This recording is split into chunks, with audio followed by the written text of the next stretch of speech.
This is what the kitchen of the future looked like in 1940. For bridge parties, we have this automatic sandwich maker. Here's the modern solution. Actually, not that far off from that second one. How about today? Can you explain why you did what you just did while you pick up this trash? On it. So I gave you the apple because it's the only edible item I could provide you with from the table. Well, how about that? Is the tech-savvy dream of the kitchen of the future about to come true? Or, stay with me now, does it look like this? This is Tech Asia, and I always preheat my oven. Let's get cooking. Before robots, like the figure one we just saw, get into our kitchens, there's three main points that need to be addressed. First is, how long will it take for them to actually get into our kitchens? Secondly is, how safe? And how much will they cost? Let's break it down. This is what robotic arms have done for decades and do very well. These are dumb robots, in a sense.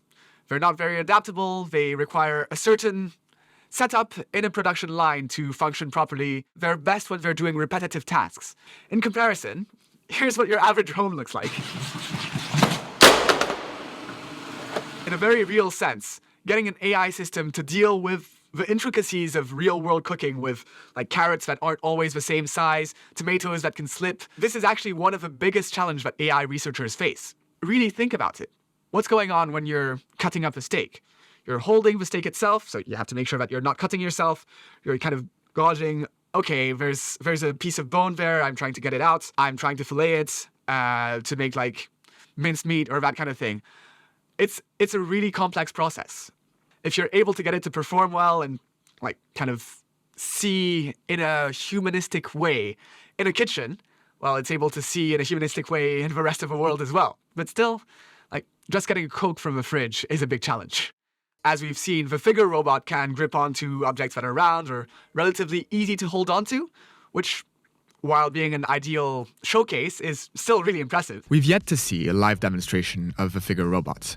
So obviously take it with a grain of salt, knowing that there's a lot of alteration going on in promotional videos, especially in the AI space. Cooking robots that are able to do basic cooking, chopping, creating salads exist, but look at the size of this thing. Like, you're never going to have that in your kitchen. Given the rate of AI progress that we've seen, even just in the past year, it's impossible to tell if a robot that's going to be good enough to get into your own kitchen will be able to come out in 2 years, 5 years, or 10 years. And besides, even if it was physically possible to get it to do all these actions, would you actually want it in your kitchen? The technology behind the figure robots is a large language model. That's the same thing that's behind ChatGPT, and you might ask, well, how's a language model controlling a robot in the real world? These robots have a fleet of cameras and sensors that allow it, much like a self-driving car, to perceive the world around them.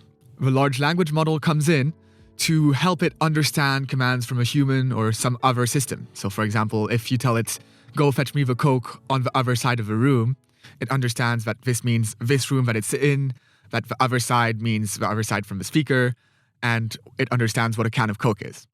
That's some real wizardry from the folks at the research labs that are creating these AI systems. If you're curious about exactly how they did it in DeepMind's case, they have a research paper that I've linked in the description. The problem is that these are basically a black box. You can't guarantee the safety of an AI system in the real world. What about the 1% or 0.1%, or even if they get much better, the 0.001% chance that they make a mistake while holding a knife in their hands? Like with self-driving cars, when a human is driving a car and makes a mistake, you can hold him accountable. But when a robot makes a mistake, who exactly is? I mean, it's either the company, the person operating it. It's very gray. Even if we manage to work out the ethics and the legality of it, how much will it cost? I don't know many families that have $100,000 or even if they got the cost down, $10,000 to spare on some robotic kitchen helper that don't already have a domestic helper. Not having enough time to cook and needing to make savings is an issue for people whose food budget is limited. So, who are we making the kitchen of the future for? For the foreseeable future, the wealthy few that can afford it as a novelty. And the masses. Orders are completed. Welcome back again.